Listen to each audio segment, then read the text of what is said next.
सतवीं class के मेरे विद्यार्थियों हम अज आप अभ्यास 3.4 को शुरू करने जा रहे हैं। इस तो पहले तुहानूं 3.3 अभ्यास के छड़ ग्राफ दोहरा छड़ ग्राफ बनाना सिखाया सीगा। उम्मीद है तुहानूं समझ आ गया होगा। हुण अज आप 3.4 अभ्यास के संभावना बारे कुछ पता करांगे। संभावना वाले सीखांगे कि संभावना की हुंदी है। कोई चीज़ कोई काम होने तो पहला जिहड़ी असीं सोचते हैं, जो सोचते हैं जिद्दां बारिश होने वाली है, मौसम वधिया हो गया, अज बारिश हो सकती है, ये सोचिया ना असीं, ये संभावना है।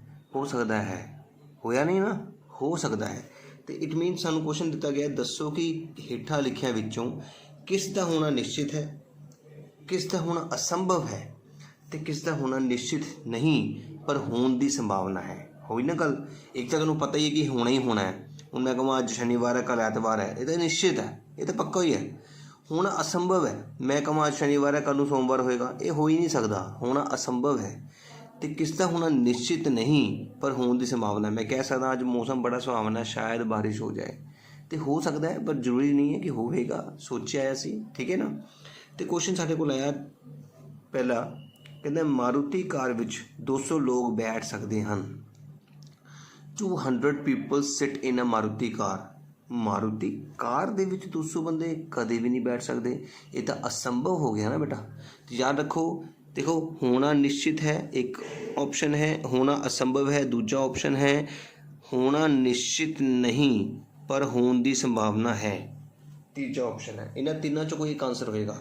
सेम इंग्लिश वाले बच्चे लिए होना निश्चित है मतलब सर्टेन टू हैपन, होना असंभव है मतलब इम्पॉसिबल टू हैपन, तो होना निश्चित नहीं पर होने की संभावना है मे हैपन। ठीक है, हुण जिहड़ा आंसर है तुसीं वो लिखना है। तो ये तुसीं की देखा कि मारुति कार विच 200 लोग बैठ सकते हैं, की आएगा होना असंभव है, इम्पॉसिबल टू हैपन।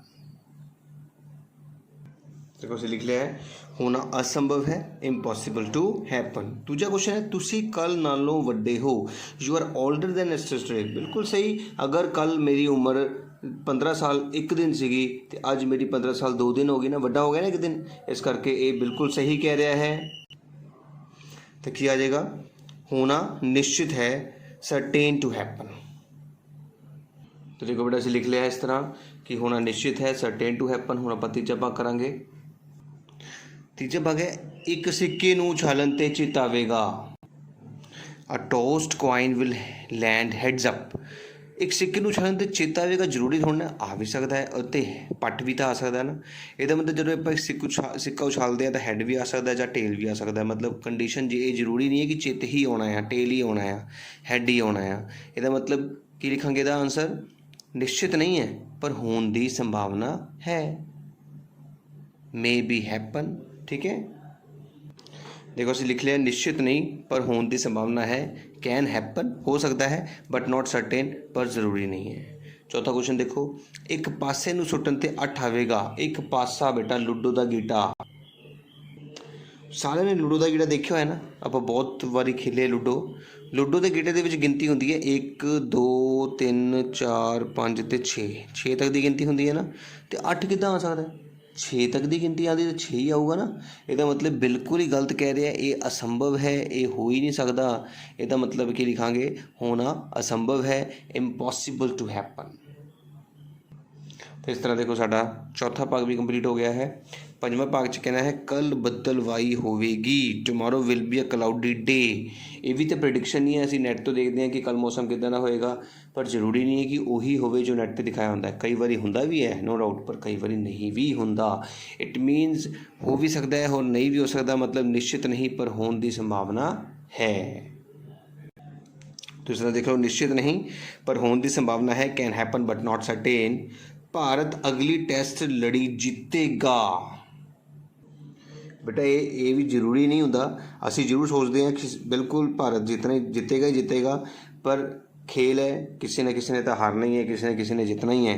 तो जरूरी नहीं होंदा कि हर बारी भारत ही जीते, हो भी सकता है तो नहीं भी हो सकता। इसका मतलब वही आंसर आएगा, निश्चित नहीं पर होने की संभावना है। तो इस तरह साडा 6वां पार्ट भी कंप्लीट हो गया है कि निश्चित नहीं पर होने की संभावना है। हुण आपां 7वां भाग करांगे, ध्यान नाल देखियो। कहता है कि अगली ट्रैफिक लाइट हरी दिखेगी, the next traffic light seen will be green. फिर वही गल, हुण असीं ट्रैफिक लाइट चौराहे ते खड़े हो गए, उत्थे ट्रैफिक लाइट्स चल रही हैं, तो हुण जरूरी थोड़ा लाइट ग्रीन होएगी, हो भी सकता है कि वो येलो हो जाए, हो सकती है और रैड होवे, इस करके ये भी गल उत्थे ही आ गई कि हो सकता है, पर निश्चित नहीं है कि आएगी, पर संभावना है कि आ सकती है। तो इस तरह साडा पहला क्वेश्चन जिसके 7 पार्ट से वो असीं कंप्लीट कर लिया, जिहदे विच असीं की सीखिया कि कोई गल करके सानूं ये पता लग सके कि वो गल जिहड़ी कीती गई है वो बिल्कुल संभव है जां असंभव है, जां हो सकती है पर निश्चित नहीं। हुण आपां अगला क्वेश्चन करांगे, ध्यान नाल देखियो। हुण बेटा अगला क्वेश्चन करन तो पहलां तुहानूं समझाना जरूरी है कि संभावना पता किद्दां करदे हैं। संभावना मीनस प्रोबेबिलिटी। संभावना का बेटा फार्मूला हुंदा है अनुकूल परिणामां की संख्या बटा कुल परिणामां की संख्या। याद रखना है, कई बार एक नंबर दे विच क्वेश्चन आ जाता है, संभावना बराबर है, उपरला खाना खाली करके डैश पा दिंदे आ, थल्ले कुल परिणामां की गिनती लिख दिंदे आ, तो तुसीं उपर लिखना होंदा अनुकूल परिणामां की संख्या। इंग्लिश वाले बच्चों ने लिखना है P फॉर प्रोबेबिलिटी बराबर है number of favourable outcomes divided by number of total outcomes. Favourable मतलब अनुकूल, टोटल मतलब कुल, आउटकम मतलब परिणाम। तो अनुकूल परिणाम ऊपर, कुल परिणाम नीचे। हुण अनुकूल परिणाम हुंदे की आ ते कुल परिणाम की हुंदे ने, ये समझो। बेटा जिद्दां दो जने लूडो खेल रहे आ, लूडो का गीड़ा सुट्टन ते तुहानूं पता ना की आंदा है, एक आंदा है जां दो आ सकता है, जां तीन आ सकता है, जां चार आ सकता है, जां पाँच आ सकता है, जां छे आ सकता है, ये तो इलावा तो नहीं कुछ आ सकता ना। हुण एक कुल परिणाम ये है, कुल परिणाम मतलब कुछ भी आ सकता है छेआं दे विचों, ते हमेशा कुल परिणाम लूडो के गीटे वास्ते 6 ही रहणगे। तो ये मैं 4 सवाल दिते ने लूडो के गीटे लई, ते उहदे कुल परिणाम देखो मैं पहले ही 6 लिख लए। हुण अनुकूल परिणाम जिहड़े वो मंग रहा है, 2 तो वध आउण दी संभावना, 2 तो वध अंक आउण दी संभावना मतलब या तो 3 आ सकता है, जां 4 जां 5 जां 6, ये मेरे लिए अनुकूल है ना, क्योंकि मैं चाहना मेरा आंसर मेरा नंबर 2 तो वध आवे। तो मेरे लिए अनुकूल नंबर किहड़े ने जो 2 तो वध होणगे, 1 2 3 4, तो 4/6 आंसर। आई गल समझ। जिस संख्या आवे मेरे लिए अनुकूल की है, जिस संख्या आना, जिस संख्या किहड़ी हुंदियां ने 2 4 ते 6, किन्नियां जिस संख्यावां ने 3, तो आंसर आएगा 3/6। टांग संख्यावां किहड़ियां हुंदियां ने 1 3 ते 5, मतलब जिहड़ी चीज़ वो मंग रहा है वो गिनो किन्नियां ने, वो उपर लिखनियां ने 5 तो इक्को ही है ना बस, तो 1/6। इस तरह संभावना पता करने का सब तो सौखा तरीका है कि टोटल नंबर जिन्ने भी है नीचे लिखो, तो जिहड़े वो मंग रहे वो किन्ने आ उपर लिख दो। तो हुण इसे स्टैप नूं, इसे कंसैप्ट नूं वरतते हुए असीं अपना अगला क्वेश्चन करन जा रहे हैं। ध्यान नाल देखियो। हुण दूजे क्वेश्चन 'च कह रहे कि एक डब्बे विच 6 बंटे हैं जिन्हां ते 1 तो 6 लिखिया होया है। गल उही आ गई ना, 6 बंटे, हर एक बंटे ते 1 बंटे ते 1 1 ते 2 1 ते 3 1 ते 4 1 ते 5 1 ते 6 लिखिया होया है। संख्या 5 वाले बंटे नूं कड्ढण दी संभावना पता करो। तुसीं हुण उस बैग दे विचों एक बंटा बाहर कड्ढिया ते वो बंटा 5 वाला आया, ये तुसीं इसकी संभावना पता करनी है। ध्यान नाल देखना सारे ने। देखो बेटा मैं लिख लिया कि कुल बंटे मेरे को 6 सी। इंग्लिश वाले बच्चे लिखेंगे टोटल मार्बल 6। पी मतलब संभावना किस चीज़ की, 5 वाले बंटे नूं कड्ढण दी। पी मार्बल विद नंबर 5। तो मैं दस्सिया संभावना दे विच कुल परिणाम किन्ने ने, 6 बंटे, 6 कुल नीचे आने हैं। हुण एक बंटे ते 1 लिखिया है, 1 ते 2 लिखिया, 1 ते 3 लिखिया, 1 ते 4 लिखिया, 1 ते 5 लिखिया, 1 ते 6 लिखिया। बंटा किहड़ा निकलिया साडा अनुकूल परिणाम है 5 वाल लिखा बंटा बाहर आना चाहिए, तो वो तो इक्को ही है ना, तो 1/6 तुहाडा आंसर आएगा। मेरी गल नूं ध्यान नाल समझो। अनुकूल परिणाम वो परिणाम हुंदे ने जिहड़े कि तुसीं मंगे आ। तुसीं क्या 5 वाला बंटा बाहर कड्ढो, 5 वाला बंटा इक्को ही है, तो फिर 1 आएगा अनुकूल परिणाम, तो टोटल परिणाम तो होंदे ही जिन्ने टोटल जिन्ने बंटे उन्ने अनुकूल परिणाम होणगे। ठीक है बेटा, ये साडा इस क्वेश्चन का सल्यूशन सीगा। इहदा दूजा भाग देखो, संख्या 2 वाला बंटा कड्ढो। हुण गल उत्थे ही आ गई ना, संख्या 2 वाला बंटा भी तो इक्को ही है ना, तो 1/6 आंसर आएगा। देखो बड़ा असीं लिख लिया है कि साढ़े कोल कुल बंटे 6 सीगे, ते दो लिखिया होया बंटा तो इक्को ही है ना, तो इस करके अनुकूल परिणाम 1 ते टोटल परिणाम 6 सीगे। Total marble 6, marble with number 2 is 1/6 probability. तो संभावना ध्यान नाल समझना है, संभावना दे विच थल्ले कुल परिणाम ते उपर अनुकूल परिणाम हुंदे ने। तीजा क्वेश्चन देखो, थर्ड क्वेश्चन कहना 2 टीम है, एक ए ते एक बी, यह फैसला करने लिए कि किहड़ी टीम खेड शुरू करेगी। सिक्का उछालिया जाता है, तो संभावना की है कि टीम ए शुरुआत करेगी। हुण देखो जो आप सिक्का उछालते तो या तो हैड आंदा या टेल आंदा है। हुण टीम ए शुरुआत करूगी, ਇਹਦੀ ਜਿਹੜੀ संभावना है वो की होएगी, दोनों के विचों जे मान लो हैड आन ते गेम शुरू करना है तो टेल आन ते नहीं करना है, तो हैड आन की संभावना तो इक्को ही है ना, तो कुल संभावना कितनी ने 2। मेरी गल समझे, टोटल कुल परिणाम है 2 ਜਾਂ ਤਾਂ ਹੈਡ ਆਏਗਾ ਜਾਂ ਟੇਲ ਆਏਗਾ, ਲੇਕਿन गेम शुरू ਕਰਨ ਲਈ ਤਾਂ ਸਿਰਫ ਹੈਡ ਚਾਹੀਦਾ ਹੈ। ਇਹਦਾ ਮਤਲਬ ਅਨੁਕੂਲ परिणाम 1 ਹੈ ਤੇ ਕੁੱਲ परिणाम ਕਿੰਨੇ ਨੇ 2। ਇਹਦਾ ਮਤਲਬ ਸੰਭਾਵਨਾ ਕੀ ਆਏਗੀ 1/2। तो इस तरह बड़ा साਡਾ तीजा क्वेश्चन भी कंप्लीट हो गया है कि संभावना टीम ए शुरुआत करेगी 1/2, टीम ए विल स्टार्ट 1/2। हुण आपां चौथा क्वेश्चन करांगे, ध्यान नाल देखना सारे ने। एक थैले विच 3 लाल ते 7 हरियां गेंदां सन। बिना देखे थैले विचों एक गेंद कड्ढी जाती है, संभावना पता करो कि कड्ढी हुई गेंद लाल होवे जां हरी होवे। बहुत ही सौखा क्वेश्चन। पहला तुसीं ये देखोगे डब्बे दे विच गेंदां कितनियां ने ते कुल गेंदां कितनियां ने। देखो बेटा असीं अपना फॉर्मेट लिख लिया है कि लाल गेंदां कितनियां ने, देखो 3, हरियां कितनियां ने 7, तो कुल कितनियां होगी 3 ते 7 जोड़ के 10 गेंदां।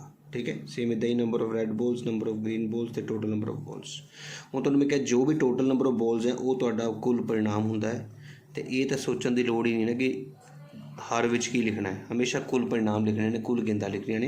हुण उपर मंगी गई कि लाल गेंद 3 है तो 3 लिखना बेटा, ये घटा के नहीं लिखना कि गेंद निकल गई, गेंद हजे निकली नहीं है। संभावना का मतलब होंदा है काम होने तो पहला वाली की गई गल। लाल गेंद जिन्नियां है वो लिखनियां ने, हरी गेंद 7 है 7 ही लिखना है, 6 नहीं लिख देना। ये नहीं कहना सर एक बॉल तो निकल गई सी, इदा कुछ नहीं होया। तो इस तरह साडा इस सवाल का आंसर भी कंप्लीट हो चुका है। याद रखो संभावना पता करते वेले डिनोमीनेटर जिहड़ा हर विच कुल परिणाम लिखने होंदे ने, ते अंश विच उपर अनुकूल परिणाम किहड़े जिहड़े मंग रहे हैं। रैड बॉल कितनियां ने 3 ते 3 अनुकूल हो गया, ग्रीन बॉल 7 ते 7 अनुकूल परिणाम होएगा। हुण आपां पंजवां क्वेश्चन करांगे, ध्यान नाल देखियो। पंजवां क्वेश्चन मल्टीपल चॉइस क्वेश्चन है, बहुविकल्पी प्रश्न है। किसी असंभव घटना की संभावना, हमेशा याद रख लो probability of an impossible event तो जीरो ही होएगी ना, जी चीज़ संभव ही नहीं है उसका प्रोबेबिलिटी कितनी होती है 0। तो लेकिन जे ऐड़ा हटा दिए किसी संभव घटना की संभावना पूछी जाएगी तो 1 होती है। याद रखियो बेटा संभावना हमेशा 0 तो 1 के विच होंदी है, 0 हो सकती है, 1 हो सकती है, या उहदे विचकार होंदी है। ये भी कोई पूछ लवे कि संभावना कित्थों लैके कित्थे तक होंदी है, तो असीं कहना 0 तो लैके 1 तक होंदी है। असंभव घटना की संभावना 0 तो संभव घटना की संभावना 1 होंदी है। याद रखियो गर्ल शब्द के अखां विचों जी अखर चुने जाने की संभावना, तो मैं दस्सिया ना संभावना का फार्मूला की होंदा कुल अखर कितने ने 1 2 3 4, तो ये असीं चाहते किहड़े जी अखर नूं, जी अखर कितने ने 1, तो आंसर आएगा 1/4। C option is the right answer. ठीक है ना।